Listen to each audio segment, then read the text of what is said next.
eu passei os últimos 10 dias igual um monge aqui na África do Sul. No meio das montanhas, sem nenhum contato visual, sem nenhum contato físico, sem celular, sem nada eletrônico, sem comunicação e em silêncio, em uma rotina de 10 horas de meditação. O nome disso é Vipassana, é um retiro que tem no mundo inteiro. E eu vim aqui mesmo para ver como que 2.500 anos atrás eles já sabiam e eles descobriram que ia saber assim a filosofia por trás, né? Porque as comprovações científicas da meditação, elas vêm já 20 anos atrás. Porém, esse pessoal já pratica isso há mais de 2.500 anos. Então, assim, como é que eles descobriram isso? Qual que é a filosofia por trás disso? E aí, pra ficar, eu fiz uma experiência. Eu raspei o meu cabelo e falei assim, bom, sem cabelo eu não vou sair. Então isso é certeza que eu vou ficar os próximos 10 dias aqui. Então assim, cresceu um pouquinho, mas ainda tá desse jeito. Então, literalmente como um monge, até sem cabelo, aqueles monges budistas. A rotina é muito intensa, né? A gente acorda 4 da manhã e vem para esse centro ali atrás, ó. Ali aqui é o hall, né, de meditação. E a ideia é, quando você entra lá, você se despe, né? Você tira a roupa, coloca a sua roupa de meditação e você tira todo o seu conhecimento, você chega ali como um estudante. E é essa a ideia que eu cheguei, falei assim, eu quero muito aprender. Fiquei impressionado com o tipo de experiência. Pra você ter uma noção, eu nunca tinha meditado mais do que, sei lá, 15 minutos. E depois de um tempo, eu me dei conta de que eu tava chegando 15 minutos adiantado para uma sessão de 1h30 de meditação.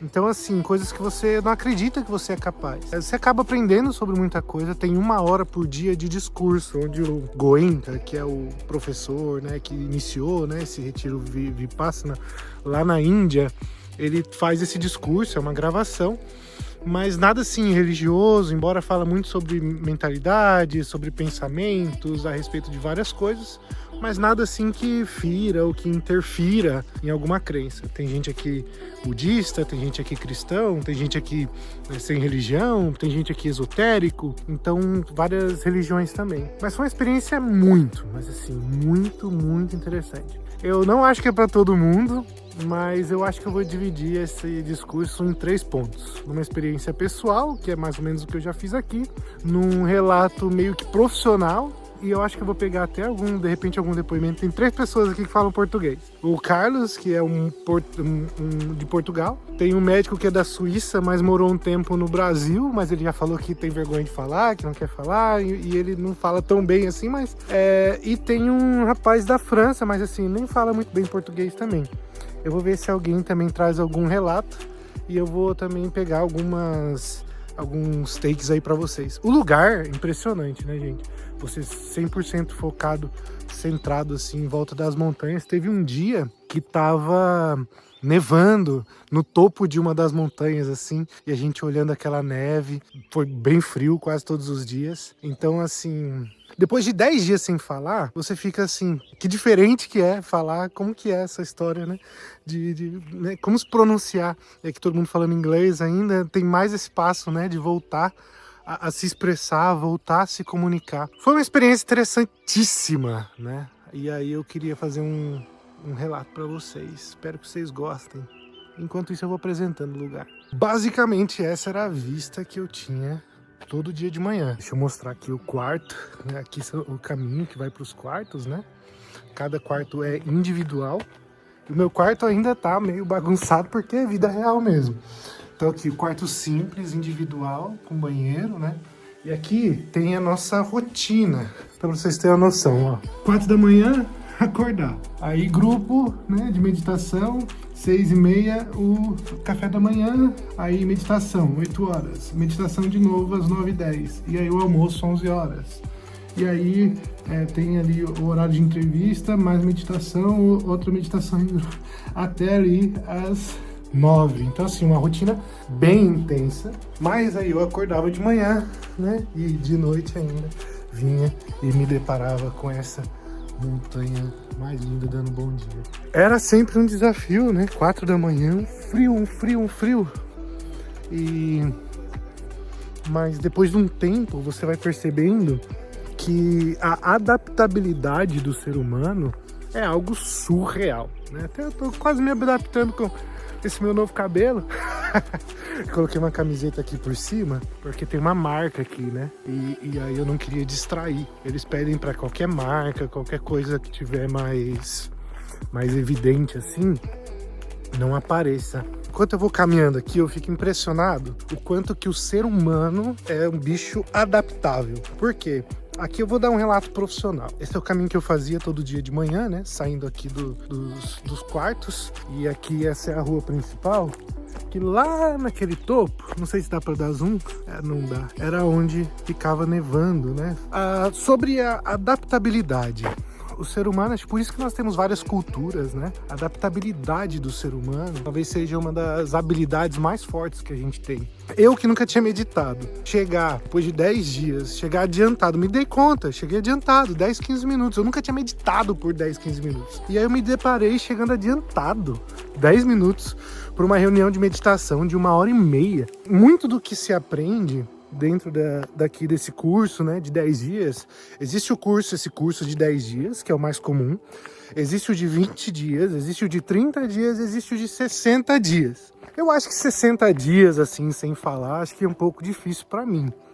Mas, né, tem gente que faz, tem gente que fez, tem gente que recomenda. E aí eu vou te dizer, né, o processo de meditação, ele está muito relacionado à ideia de aceitação, de como você vai lidar com o tempo presente. Eles falam muito sobre você não ter um sentimento favorito. Às vezes nós estamos muito apegados ao desejo de se livrar da dor, ou muitas vezes estamos muito apegados ao desejo de algo que nós queremos, enquanto que o que é simplesmente é o que é. E o nosso desejo sobre isso é que aumenta ainda mais a dor. Aqui está escrito male blindly, porque os caminhos são diferentes. A parte de feminina, ó, tá lá atrás, eu nem sei como que é. E aí no hall também é separado as entradas. E quando eu... no hall de meditação é separado as entradas e a gente não tem contato nenhum, né, com outro sexo. Inclusive é uma das coisas, né, que não pode ter contato visual, nenhum contato sexual, mesmo com você mesmo, nenhuma verbalização, 10 dias de silêncio, e esse é o tempo que deu para fazer aqui. A ideia de meditar, ela está muito relacionada à aceitação, tanto do momento presente quanto das questões da vida. Eles falam muito aqui de nós não termos uma emoção favorita. Muitas vezes a gente está apegado ao desejo de se sentir bem, ao desejo de sentir prazer, ao desejo de parar de sentir mal. Mas quando nós aceitamos de que a vida é o que é e as coisas que acontecem estão fora do nosso controle, a gente acaba tendo uma outra visão de uma certa aceitação e uma maneira diferente de lidar, entendendo que... E aí se conecta muito, né? Aqui eu tô falando da filosofia deles, né? E se conecta muito com a terapia cognitivo-comportamental, que um exemplo que o Goenka, né, o Mr. Goenka deu é, se você pegar um elefante e colocar 4 pessoas em volta dele, cada pessoa vai fazer uma descrição diferente. Quando você está apegado a uma emoção, para eles, né, você está apegado a uma percepção daquele fato. Até um exemplo, né, que ele deu lá com o Buda, de que uma mulher chegou, o filho dela tinha morrido, né, e ela estava muito apegada, chorando, ela não estava admitindo que o filho dela tinha morrido. E aí ela chegou pro Buda e disse, filha, eu não acredito, você é poderoso, traz meus filhos de volta, eu não admito a morte do meu filho e tal. E aí o Buda disse assim, tá bom, tem como a gente reviver o seu filho, mas pega pra mim 2 sementes de sésamo, só que de uma casa onde ninguém tenha morrido. Essa mulher saiu procurando, né, e não achou uma casa, achou sementes de sésamo, mas não achou nenhuma semente de uma casa onde ninguém tinha morrido. Então, esse exemplo, né, ele dá, e tanto as visões em volta do elefante, ele dá essa perspectiva de que essa proposição que eles trazem, que é justamente a gente conseguir ter outras formas de interpretar, outras formas de encarar e de lidar com aquilo que tem te gerado sofrimento.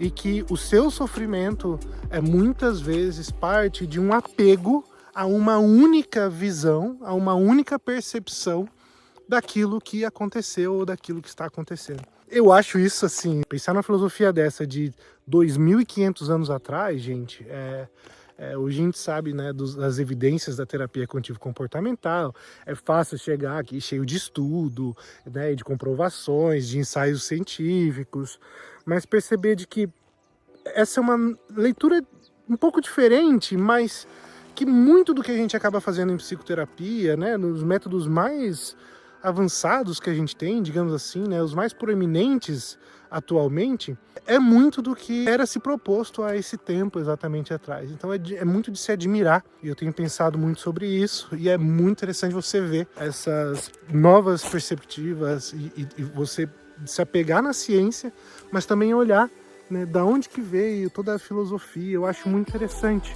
ter essa experiência. E aí, no caso aqui, eu vim um pouco mais na fonte, né, olhar direto com o pessoal, mas foi muito interessante.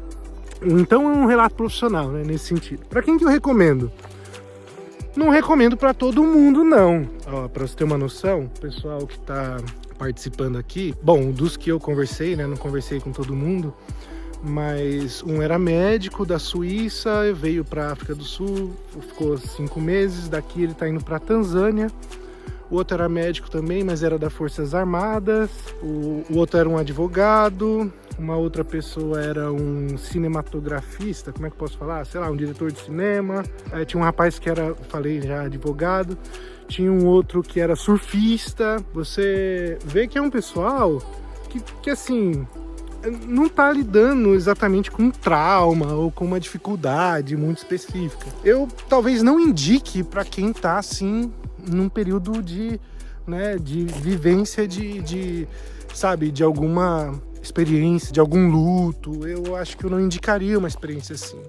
Você ficar em silêncio durante 10 dias, eu não acho que seja uma experiência assim tão, talvez num tempo onde você tá mais, né, mais tranquilo na sua vida, você tá mais pensando em decisões mais estratégicas, mas não assim diante de um trauma ou decisão. Isso é assim, para quem eu recomendo. Agora, a meditação em si, putz, aí eu vou te dizer, os efeitos, né, do mindfulness principalmente, eles podem ser sim sentidos, mas essa experiência de 10 dias em silêncio, 3 pessoas tiveram crises aqui e saíram, né?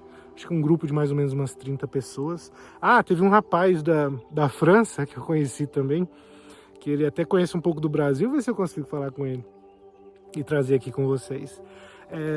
Ele conhece um pouco do Brasil, que eu acho que tem uma irmã, alguma coisa assim, que mora no Rio, e passou por bons bocados, assim, tava, assim, em alguns momentos, assim, percebia muito sentido.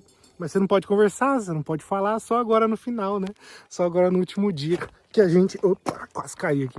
Que a gente meio que se conheceu e tava mais conversando sobre isso. Eu quis parar um pouco aqui para gravar esse vídeo, sem roteiro, somente um relato de experiência. Então, assim, um relato pessoal, um relato profissional e não sei se vem ao caso, mas essa ideia, né?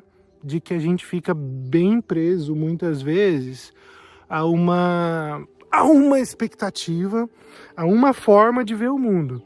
E eu comecei esse vídeo falando no quanto o ser humano é adaptável. E foi perfeitamente adaptável depois de um tempo ficar sem falar. Eu fico pensando ficar sem contato humano, sem visão. Eu achei uma rotina altamente depressiva, né? Porque assim, você tá sem coisas essenciais para a sua existência. Mas, ao mesmo tempo, a resiliência do ser humano é algo de se impressionar. Eu tive essa estratégia, né, de rapar a cabeça mesmo, assim, para ficar aqui, porque eu sabia que careca eu não ia sair, né, de lá. Então, eu acabei tendo essa oportunidade, essa técnica de fazer isso. Até que agora que eu tô meio conseguindo fazer vídeo. Gente, estava no zero mesmo, assim. Foi uma estratégia que eu acabei arrumando aí, cada um arruma a sua, né? E agora, como que eu posso dizer? Essa mesma adaptabilidade, quando você perde, é um grande problema. Até no meu WhatsApp eu fiquei muito pensando sobre isso, porque não pode, né, ter contato nem com livro, nem com música, nem com nada. E eu lembro muito de uma frase que tá no WhatsApp, né? Mudar é difícil, não mudar é fatal.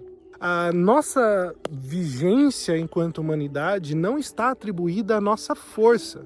E nós gastamos metade do tempo da nossa vida tentando ser forte, resiliente, vencer os desafios, bater as metas. Porém, a nossa existência ela não está condicionada à nossa força, mas à nossa adaptabilidade.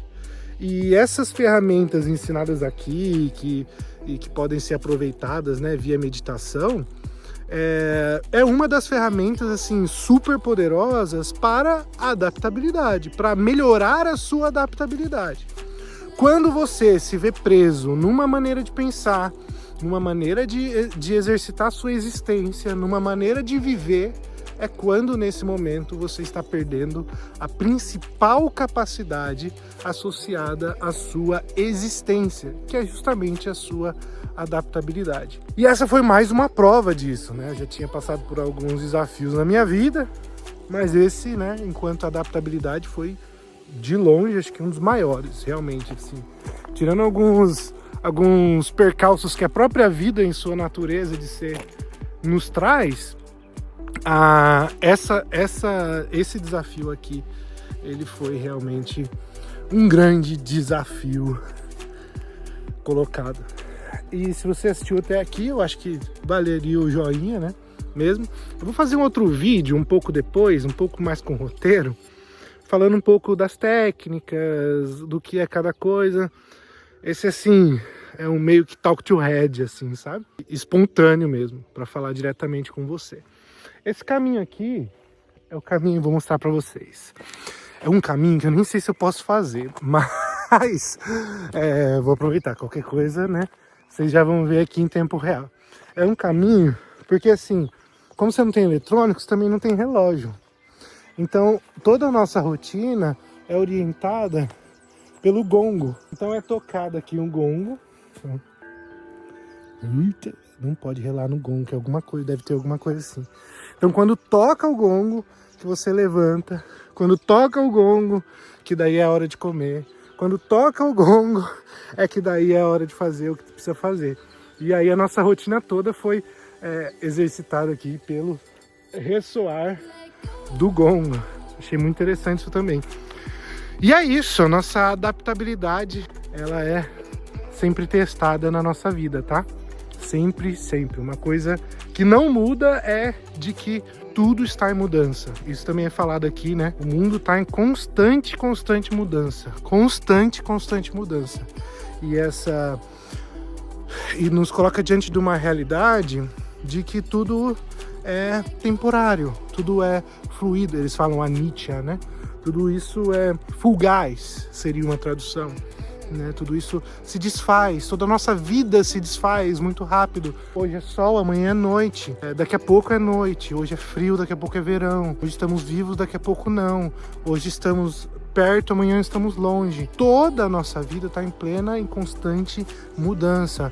Uma hora a gente inspira, outra hora a gente expira, uma hora sempre estamos em mudança. E quando a gente se apega em uma situação de vida, né, quando eu tinha, ou quando eu era, ou o que eu vou ser, e a gente se desconecta com o que é agora, essa é a origem de grande parte do sofrimento. E isso é poderoso quando você percebe isso e desenvolve ferramentas para lidar com isso. Incrível! Incrível! Mesmo, se você tem a oportunidade de fazer, eu não sei quantos centros existem na América do Sul, esse é um dos centros assim mais conhecidos no mundo, talvez acho que é o único na África, mas eu sei que tem, parece que um ou dois no Brasil, acho que tem um não sei, tem vários na Europa, muitos, acho que a maioria na Índia, mas se você assim não tá em crise, tá? Eu recomendo que você tenha essa experiência sim, fica aí a minha dica e meu relato de experiência, assim, talk to head. Vocês sabem que agora, fazendo o caminho de volta, a gente começa a perceber, né, que 10 dias parece muito, mas depois de um tempo você começa a olhar e fala assim, meu, qual a última vez que você não fez nada? Sabe? A gente tá cheio de coisa, cheio de eletrônico, cheio de coisa para fazer, com uma agenda super lotada. Eu lembro quando eu era mais jovem, né, até criança, eu pagava as contas, né, lá de casa. E meu pai tinha um mercadinho de vila, então ele pegava o dinheiro e me mandava pagar os boletos. Então todo dia eu tinha que ir na caixa lá, nossa caixa, nosso banco. E eu ficava lá na fila 20 minutos, 30 minutos, 40 minutos na fila do banco, esperando a hora. Não tinha celular, não tinha televisão, não tinha nada. Era você numa fila do banco, esperando a hora de pagar, né? E a última vez que a gente consegue fazer isso? Hoje a gente pega um ônibus, tinha que pegar um ônibus, simplesmente você pegava um ônibus e tinha que ir. Então, não tinha tantas distrações, desilusões. E aí, qual a última vez então que a gente não faz nada? A gente desaprendeu, a verdade assim, a gente desaprendeu a ter o silêncio, desaprendeu a não fazer nada. E esse é o grande aprendizado, assim. Quanto que a gente vai ficar, então, escravo e incomodado com o silêncio. E eu acho que essa é o grande aprendizado. Uma coisa interessante de se pensar. Tá bom? Abraço! A gente se vê. Até já!